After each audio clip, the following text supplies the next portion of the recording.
प्रश्न 11 पुनः सामान्य विज्ञान का है, किंतु एक रोचक प्रश्न है, इंटरेस्टिंग प्रश्न है। प्रश्न कहता है कि सुपर कंडक्टर क्या होते हैं? सुपर कंडक्टर वो होते हैं जिनमें वैद्युत प्रतिरोध लगभग शून्य या नगण्य होता है।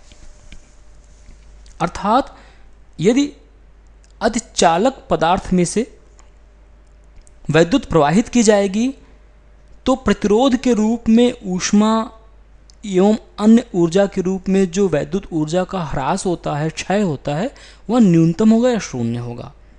ऐसे चालकों को अतिचालक या सुपर कंडक्टर कहते हैं।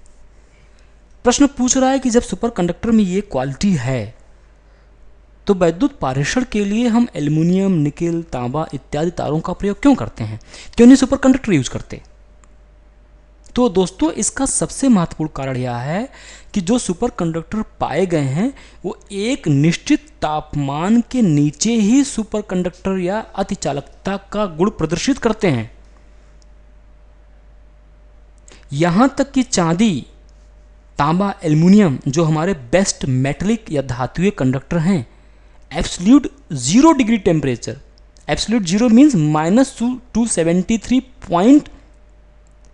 -273 डिग्री सेंटीग्रेड या 0 डिग्री केल्विन पर भी ये वैद्युत प्रतिरोध प्रदर्शित करेंगे।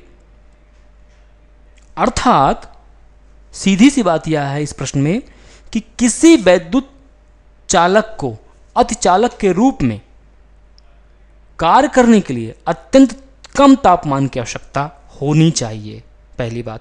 और ऐसे वैद्युत चालक जो कि अतिचालक के रूप में व्यवहार करते हैं, अर्थात सुपर कंडक्टर्स जो अवेलेबल हैं, वो सामान्य तापमान पर नहीं व्यवहार करते।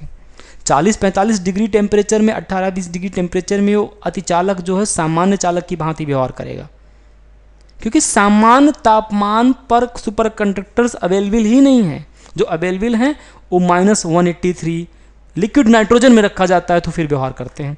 अब बताइए कैसे संभव है? इसीलिए इस प्रश्न का सर्वश्रेष्ठ विकल्प है विकल्प बी, क्योंकि सामान्य तापमान पर कार्य करने वाले अतिचालक सुपर कंडक्टर हैं ही नहीं, उपलब्ध ही नहीं है। प्रश्न 11 विकल्प बी सर्वश्रेष्ठ उत्तर है।